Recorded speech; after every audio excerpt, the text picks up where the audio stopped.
Google Career Certificates provide online job training that's fast and flexible. Learn at your own pace and get jobs. Today we end the torment. 19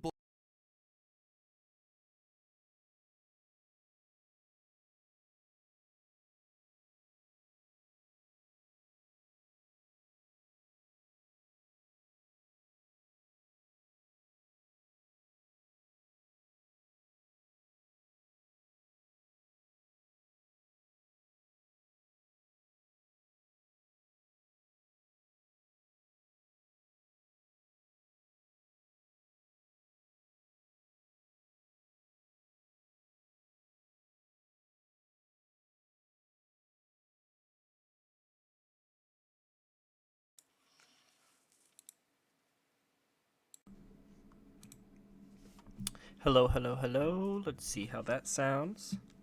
Give me just a sec. Gotta wait for this my end to kind of catch up.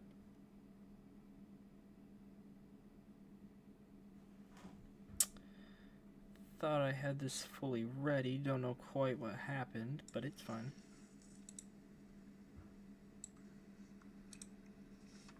Hello, hello, hello. Let's see how that sounds.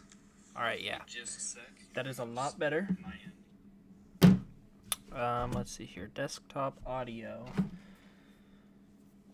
set to be lower than mine, so we should be good there. Now, I need to also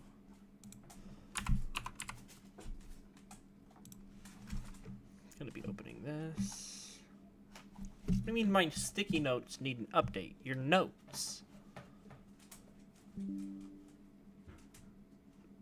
I don't want to sign in to anything to use notes. There we go. There we go. Got it. So I'm just going to kind of be right here. Or actually, I'm going to move it down here a bit for you guys.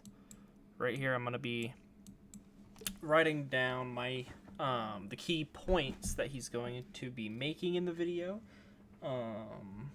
And like points that stick out to me in terms of, you know, lore relevancy, where things are placed in this timeline, because, you know, he has had a couple spot-on theories. Some of them are a bit more loose, timeline theories, just going off of the information he obviously had at the time, because, as you all know, with the way Scott released these games, by the time that FNAF 3 had come out, I believe he already had the plan for FNAF 4 and for FNAF World, and by the time FNAF 4 came out, he had the plan for Sister Location,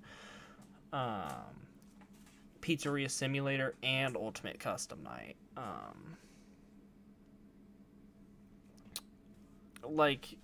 Just with the way that he pumps these games out.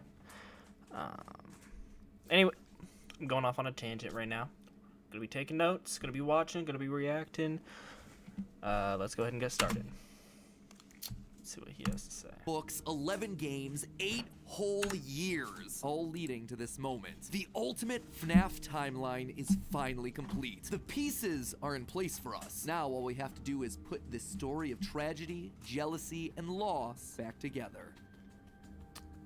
Hello, Internet! Welcome to Game Theory, the show that feels like a kid revealing the class project that he's been working on all year. Except here, phenomenal. It's the class project that I've been working on for the past decade of my life. This one is big, my friends, and I gotta admit, kinda nervous. I haven't attempted a timeline video on this franchise since 2018. Back in the days when Mike was the crying child, Afton coming back was actually a surprise, and Fazgoo wasn't a phrase I'd ever thought I'd have to utter. But since the last time I did something like this, we've had 3 more massive games, the death and revival of the FNAF movie, and more robot kids than you can shake a staff bot at. It is exhausting trying to keep track of this whole franchise, which honestly is why I'm here today. The lore at this point is complicated. It is full of speculation and theory, so to hopefully make it a little easier for everyone and to give us all a baseline to talk about this franchise moving forward into the future, it's time to reveal my current working FNAF timeline. But just before I do, I just want to explain a couple of things. First, this timeline is massive. Seriously, it is huge. This thing towers over any video project we have ever done on the channel. But when you look at the totality of this franchise, the story of FNAF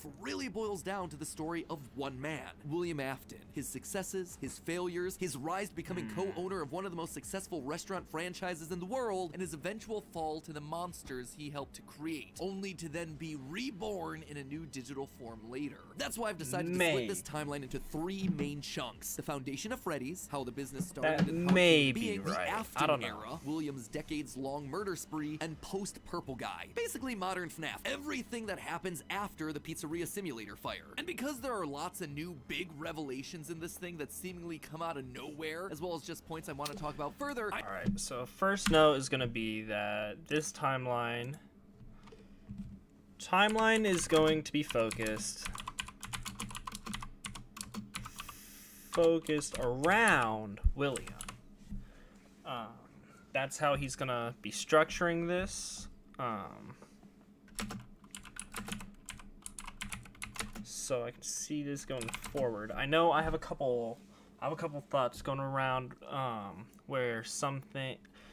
I'll get further into the video and then I'll kind of go into that. I decided to dedicate 1 episode to each chunk. I originally wanted it to be one seamless, continuous video, but it just felt incomplete without some sort of explanation at the end of each one. Once this whole thing's done, I promise I'm gonna merge all the narrative bits into one massive video so you can just skip my explanations. But for now, this just felt like the best, most satisfying, most complete way to do this. That being said, this is still about the story, the broad strokes of the franchise. So in order to make sure that you guys know that I'm not just pulling answers out of thin air, not only am I discussing some of the more controversial bits at the end of each chunk, we're also putting in a handy little graphic in the bottom left-hand corner of the screen which will show thumbnails, video titles, books, and any other citations that we need throughout the video. So if you wish to understand that specific statement in more detail, you know exactly where we've taken it from. That way you can look into those details for yourself. So sit back, grab some popcorn, or your pitchforks if you're the type to get upset when I say something controversial, and make sure that you subscribe, since this is going to be a video that you're going to want to come back to a few times in order to fully dissect. Without any more waiting, I present to you the story of a loving, obsessive father who slowly descended into madness, and along the way discovered the secret to eternal life. Our story begins not in the 1980s, or even in the 1970s, but all the way back in the 1930s. It was the throes of the Great Depression, and people were in desperate need of cheap entertainment, especially in Utah, one of the states hit hardest, 4th highest unemployment in the nation, and full of transients. People looking for work in Salt Lake, finding none, and ultimately moving on to find their fortunes out in California. People were tired and they were hungry, but as they traveled, there was one thing that could lift their spirits: a simple roadside attraction called Fredbear's Singin' Show. The ads were plastered all over town, featuring an animated bear drawn in the popular pie-eyed cartoon style for characters at the time. He resembled cartoons like Mickey Mouse, Felix the Cat, Betty Boop. It immediately said that this, Fredbear's, was a place where you could bring the family. And the price, honestly, couldn't be beat. For 50 cents, you could get food and entertainment as you watched the local trained real-life dancing bear perform on stage. Normally, you only got to see dancing bears at large traveling circuses like Barnum and Bailey, where the tickets would go for about $1. That's $1 without food. But this was a smaller show, like the type from the Von. Tickets would sell for just a mere 50 cents. Watching that bear do tricks on stage brought a glimmer of joy at a time when so much was wrong with the world. The simple show would go on for years, bringing happiness to hundreds of travelers passing through looking for a quick meal. But it left a permanent impression on one little boy, capturing his imagination in a way that nothing else had. One little boy named Billy. That was his nickname at least, but his parents liked to call him William Afton. The bear could dance, it could sing. For decades, William dreamed of recreating that moment of bringing a musical bear to life, but how? William was smart, without a doubt, and he had a keen mind for business, but he wasn't the most creative. How do you make a singing, dancing bear come to life? The best he could do was using rudimentary costumes. William was inspired by the work of Walt Disney, who throughout the 50s and 60s was pioneering the use of mascot suits throughout his theme park. The big innovation? Suits with 5 fingers. This allowed the performers wearing the suits to use their natural arms and hands to interact with the guests, as opposed to the older models where the arms would just hang limply by their sides. Finally, with a simple mascot suit, he would be able to... Okay, here's the big point, is that he thinks that the timeline... Okay, so starts with Fredbear's Singing Show. William watches. Realize his childhood dream. He would be able to bring Fredbear to life. To appeal to the kids, and for copyright reasons, he changed Fredbear from a realistic brown animal to a cartoonish yellow bear with a purple hat and bow tie. But feeling like one character wasn't enough, he added another friend, a yellow rabbit with a purple vest and matching tie named Bonnie the Bunny. While Fredbear was certainly his first love, Bonnie was extra special because that was his. It was an original character that he had created from scratch. And I do mean scratch. William's hand-sewn costumes were rough, with seams and stitches visibly showing, but it was the best that he could do. And you know what? It was just enough. Bonnie and Fredbear would perform on stage to small but enthusiastic crowds. Okay. Finally, he was able to deliver fantasy and fun to all the kids, delighting and inspiring them in the exact way that he had been delighted and inspired so many years ago. And things could have ended there. That could have been the end to his story. It could have been perfect had it not been for one thing. There is absolutely nothing going on with me romantically. Great. Can I buy you a drink?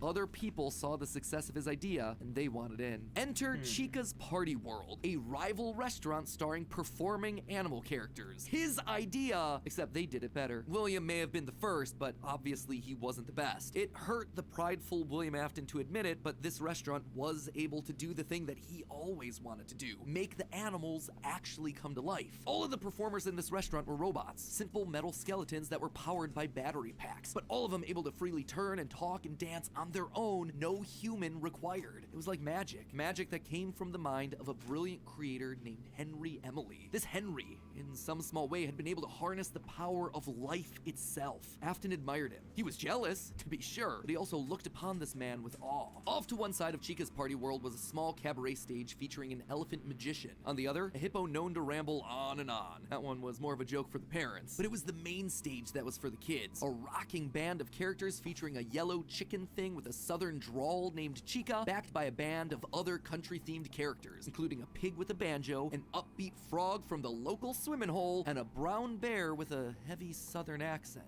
Wait, a bear? But bears were his animals. Why not a cow or a horse? Something to fit the country theme a bit better. Why did it have to be a bear? And adding insult to injury, they had the nerve to call this thing Ned Bear, a direct copy of his own Fredbear. Whoops, that's gonna leave a mark. No, that was not okay. Afton's jealous admiration turned to hardened bitterness. A bitterness that would only grow over the next couple of years as families continued to choose